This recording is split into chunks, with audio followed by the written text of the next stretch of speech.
ನಮ್ಮ ಭಾರತದ ಅಚ್ಚುಮೆಚ್ಚಿನ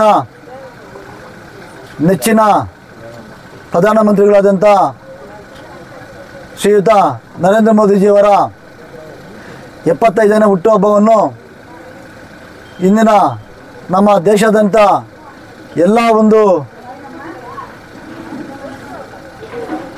ಒಂದು ಪ್ರಾಥಮಿಕ ಕೇಂದ್ರಗಳಲ್ಲಾಗಿರ್ಬೋದು, ಎಲ್ಲ ರಾಜ್ಯಗಳಲ್ಲಿ ಇವತ್ತು ನಮ್ಮ ಹಬ್ಬವನ್ನಾಗಿ ಆಚರಣೆ ಮಾಡ್ತಾ ಇದ್ದಾರೆ. ಯಾಕಂದರೆ ನಾವು ಇವತ್ತು ನಮ್ಮ ಭಾರತದಲ್ಲಿ ಪ್ರಧಾನಮಂತ್ರಿಗಳಾದಂಥ ನರೇಂದ್ರ ಮೋದಿಯವರು ನಮಗೆ ಸಿಕ್ಕಿರೋದು ಒಂದು ಅದೃಷ್ಟ. ಹಿಂದೆಂದೂ ಕಣ್ಣೆರೆಯದಂಥ ಪ್ರಧಾನಮಂತ್ರಿಗಳು ನಮ್ಮ ನರೇಂದ್ರ ಮೋದಿಯವರಾಗಿದ್ದಾರೆ.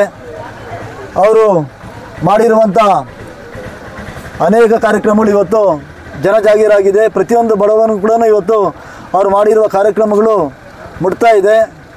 ಅದರಿಂದ ಈ ಒಂದು ಸಂದರ್ಭದಲ್ಲಿ ನರೇಂದ್ರ ಮೋದಿಜಿಯವರಿಗೆ ಆ ದೇವರು ಆಯುಷು ಆರೋಗ್ಯ ಕೊಟ್ಟು ಇನ್ನೂ 10 ಕಾಲ ನಮ್ಮ ದೇಶಕ್ಕೆ ಸೇವೆ ಮಾಡುವಂಥ ಒಂದು ಶಕ್ತಿ ಕೊಡಲಂತ ದೇವರಲ್ಲಿ ಪ್ರಾರ್ಥನೆ ಮಾಡ್ತಾ, ಇವತ್ತು ನಮ್ಮ ಮುಳಬಾಗಿಲು ತಾಲೂಕಿನ ದೇವರಾಯ ಸಮುದ್ರದ ಪ್ರಾಥಮಿಕ ಆಸ್ಪತ್ರೆಯಲ್ಲಿ ಇಂದು ನಾವು ನಮ್ಮ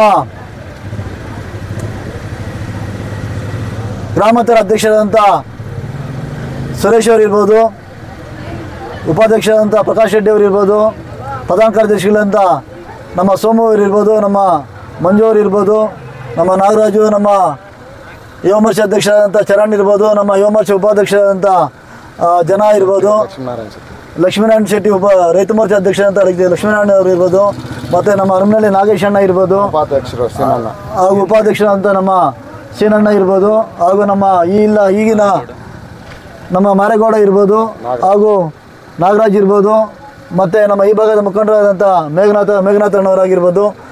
ಈಗ ಅನೇಕ ನಮ್ಮ ಕಾರ್ಯಕರ್ತ ನಮ್ಮ ನಾಯಕರಲ್ಲಿ ಇವತ್ತು ಸೇರಿ ನಮ್ಮ ಈ ಒಂದು ಪ್ರಾಥಮಿಕ ಕೇಂದ್ರದಲ್ಲಿ ಸ್ವಚ್ಛತಾ ಕಾರ್ಯಕ್ರಮ ಹಾಗೂ ಗಿಡ ನೆಡುವ ಕಾರ್ಯಕ್ರಮ ಹಾಗೂ ವಿಶೇಷವಾಗಿ ನಮ್ಮ ಗರ್ಭಿಣಿ ತಾಯಂದಿರಿಗೆ ಅವರಿಗೆ ಫಲಾಹಾರಗಳನ್ನು ಕೊಡುವ ಮುಖಾಂತರ ಇವತ್ತು ನಾವು ಆಚರಣೆ ಮಾಡಿದ್ವಿ. ತುಂಬ ಸಂತೋಷ ಆಗ್ತಾಯಿದೆ. ನಮ್ಮ ನರೇಂದ್ರ ಮೋದಿಜಿಯವರ ಬರ್ತ್ಡೇ ಒಂದು ಹುಟ್ಟುಹಬ್ಬದ ದಿನಾಚರಣೆಯನ್ನು ಸರಳವಾಗಿ ಉಪಯೋಗವಾಗುವಂಥ ಒಂದು ಕಾರ್ಯಕ್ರಮವನ್ನಾಗಿ ಆಯೋಜನೆ ಮಾಡಿದ್ದಕ್ಕೆ ಎಲ್ಲರೂ ಕೂಡ ಈ ಒಂದು ಸಂದರ್ಭದಲ್ಲಿ ನಾನು ಅವರಿಗೆಲ್ಲ ಕೃತಜ್ಞತೆಗಳನ್ನು ಸಲ್ಲಿಸ್ತೇನೆ. ಅದೇ ರೀತಿ ನಮ್ಮ ನರೇಂದ್ರ ಮೋದಿಜಿಯವರ 2047ಕ್ಕೆ ವಿಕಸಿತ ಭಾರತ ವಿಶ್ವಗುರು ಆಗಬೇಕನ್ನೋ ಒಂದು ಪಣತೊಟ್ಟೆ ಅವರು ಏನು ನಮ್ಮ ದೇಶಕ್ಕಾಗಿ ಅವರು ದುಡಿತಾ ಇದ್ದಾರೆ. ಅವರೊಂದಿಗೆ ನಾವೆಲ್ಲರೂ ಕೂಡ ಕೈ ಜೋಡಿಸಿ ಮುಂದಿನ 2047ಕ್ಕೆ ವಿಶ್ವಗುರುನಾಗಿ ಮಾಡೋದಕ್ಕೆ ನಾವೆಲ್ಲರೂ ಕೂಡ ಪಾಲ್ಗೊಳ್ಳೋಣ ಅಂತ ಈ ಒಂದು ಸಂದರ್ಭದಲ್ಲಿ ನಾನು ಹೇಳೋದಕ್ಕೆ ಇಷ್ಟಪಡ್ತೀನಿ. ಧನ್ಯವಾದಗಳು. 75ನೇ ನಮ್ಮ ವಿಶ್ವ ನಾಯಕ ನರೇಂದ್ರ ಮೋದಿಜಿ ಅವರ ಹುಟ್ಟುಹಬ್ಬದ ಆರ್ಥಿಕ ಶುಭಾಶಯಗಳು. ನಿಜವಾಗ್ಲೂ ಹೇಳ್ತಾ ಇದ್ದೀನಿ, ನಮ್ಗೆ ದೇಶಕ್ಕೆ ಒಂದು ವಜ್ರ ಯಾವುದಾದ್ರೂ ಇದ್ದರೆ ಅದು ನರೇಂದ್ರ ಮೋದಿಜಿ ಅಂತ ಹೇಳ್ಬೋದು. ಇಡೀ ಪ್ರಪಂಚ ಹೇಳ್ಕೊತಾ ಇದೆ, ನಾವು ಹೇಳ್ಕೊಳ್ಳೋದಲ್ಲ. ಯಾಕಂದರೆ ಯಾವ ದೇಶಕ್ಕೆ ಹೋದರೂ ನೋಡ್ತಾ ಇದ್ದೀವಿ. ನಮಗೆ ನಮ್ಮ ಟಾರ್ಗೆಟ್ ಕೊಟ್ಟಿದ್ದಾರೆ, ನರೇಂದ್ರ ಮೋದಿಜಿ ಅವರ ಬರ್ತ್ಡೇ ದಿನ ಏನೇನು ಕಾರ್ಯಕ್ರಮಗಳು ಮಾಡಬೇಕು ಅಂತ. ಸಸಿ ನಾಟಿ ಮಾಡೋದು, ಮತ್ತು ರಕ್ತದಾನ ಶಿಬಿರಗಳು ಮಾಡಬೇಕು, ಮತ್ತು ಈ ದಿನ ಸ್ವಚ್ಛತೆ ಕಾರ್ಯಕ್ರಮ ಮಾಡ್ತೀವಿ.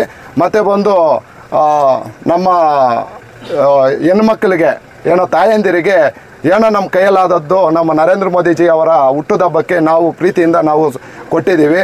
ಮತ್ತು ಅದೇ ರೀತಿಯಲ್ಲಿ ಇನ್ನೂ ಕಾರ್ಯಕ್ರಮಗಳು ಜಾಸ್ತಿ ಹೇಳಿದ್ದಾರೆ. ಆ ಕಾರ್ಯಕ್ರಮಗಳನ್ನೆಲ್ಲ ಮಾಡ್ಕೊಂಡು ನಮ್ಮ ಕಾರ್ಯಕ್ರಮ ಚೆನ್ನಾಗಾಯಿತು. ಇನ್ನೂ ಒಳ್ಳೆ ಕಾರ್ಯಕ್ರಮಗಳನ್ನು ಮಾಡ್ತಾ ಹೋಗ್ತೀವಿ ಅಂತೇಳಿ ನಾನು ಮಾತನ್ನು ಮುಗಿಸ್ತಾ ಇದ್ದೀನಿ. ಜೈ ಹಿಂದ್, ಜೈ ಕರ್ನಾಟಕ.